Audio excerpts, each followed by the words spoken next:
Hello students, आज हम लोग प्रूफ करने जा रहे हैं कुछ चीज़ों को। आइए पहले देखते हैं आज हम क्या चीज़ें प्रूफ करने वाले हैं। सबसे पहले prove that for a solution relative lowering of vapour pressure is equal to mole fraction of solute. तो बेटा ये है relative lowering in vapour pressure और ये है मोल फ्रैक्शन ऑफ सॉल्यूट। हमको दोनों को इक्वल प्रूफ करके दिखाना है, ठीक है।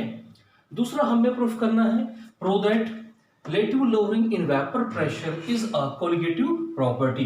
हमें ये बताना है कि relative lowering in vapour pressure एक कोलिगेटिव प्रॉपर्टी है, ये हम प्रूफ करके दिखाएंगे। थर्ड चीज हमें प्रूफ करनी है prove that lowering in vapour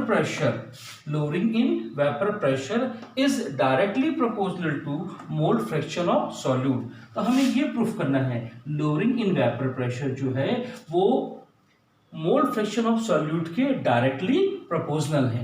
ये तीनों चीजें आज हमको प्रूफ करनी है। तो आइए हम इसका डेरिवेशन करते हैं और एक ही डेरिवेशन से हम अपनी सारी चीजों को प्रूफ करेंगे।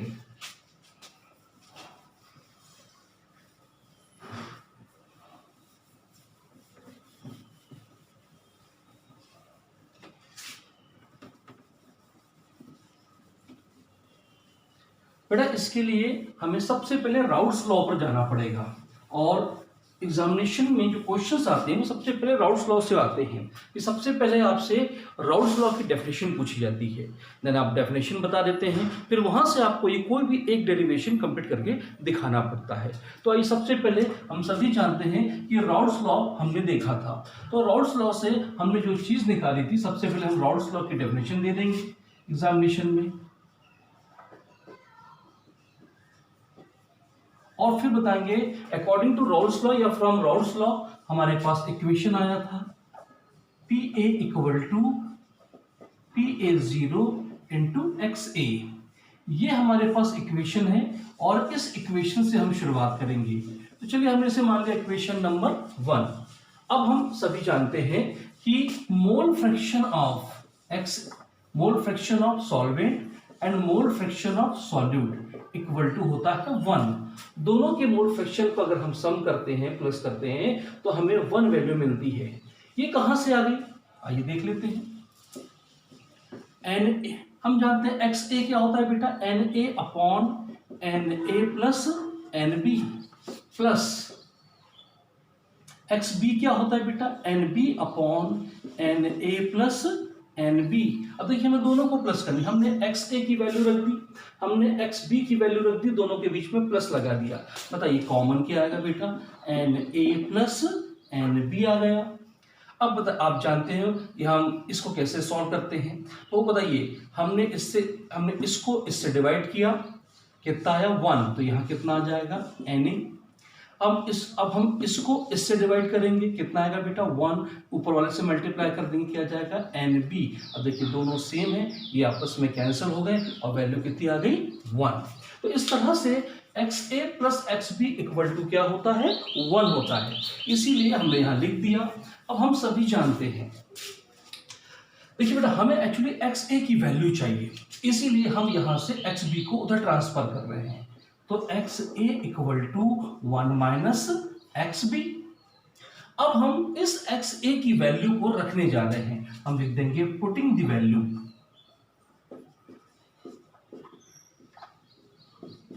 Value of XA in equation 1। आइए यहां पर रख देते हैं वैल्यू, यहां हो जाएगा PA equal to PA0 into 1 minus XB। हमने XA की वैल्यू रख दी और XA की वैल्यू ये है आपके सामने हमने रख दी। अब हम अंदर मल्टीप्लाई करेंगे, PA equal to PA0 into XB, ये आ गया हमारे पास में। अब बेटा हम क्या कर रहे हैं कि इन दोनों को इधर ट्रांसफर कर रहे हैं और इसको उधर ट्रांसफर कर रहे हैं। तो हमारे पास क्या आ जाएगा PA0 XB equal to PA0 minus PA। हमने क्या करा, इन दोनों को इधर ट्रांसफर करा, इससे माइनस का सिंबल क्या बन गया प्लस, और इस PA को इक्वल टू के साइन के इधर ला दिया तो ये हो गया माइनस। अब आप सभी जानते हैं कि अब यहां से हम PA0 को भगा रहे हैं, तो चलिए ये जाएगा तो कहां चला जाएगा नीचे, तो हमारे पास क्या आ जाएगा XB equal to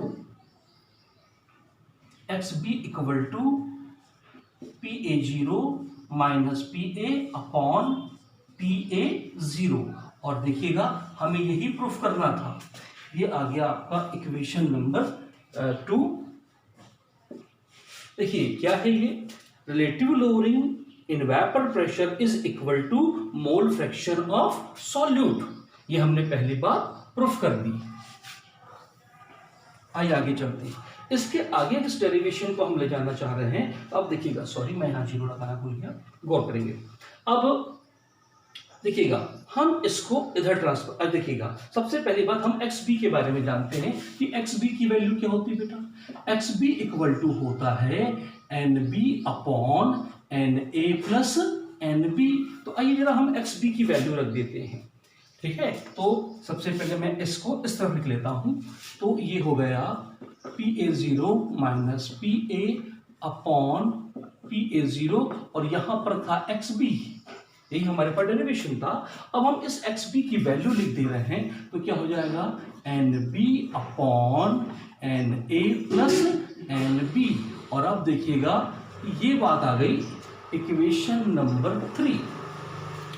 relative lowering in vapour pressure, ये जो है मोल फ्रैक्शन ऑफ सॉल्यूट पर डिपेंड करता है, मोल फ्रैक्शन ऑफ सॉल्यूट पर डिपेंड करता है, mean number of particles of solute पर डिपेंड करता है। इसीलिए relative lowering vapour pressure is a colligative property. आइए अब हम चलते हैं इक्वेशन 2 में फिर से वापस। इक्वेशन 2 में हम वापस चल रहे हैं और इक्वेशन 2 में हम चलते हैं XB इक्वल टू, हम इसको ऐसे लिख लेते हैं, चलिए PA0 minus PA upon PA0 equal to XB था हमारे पास में फ्रॉम इक्वेशन 2।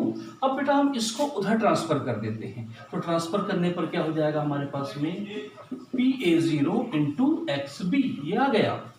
हम सभी जानते हैं कि PA0 एक कांस्टेंट होता है, क्यों, क्योंकि ये प्योर सॉल्वेंट का वेपर प्रेशर है। अगर ये कांस्टेंट है तो हम लिख देंगे since PA0 equal to constant,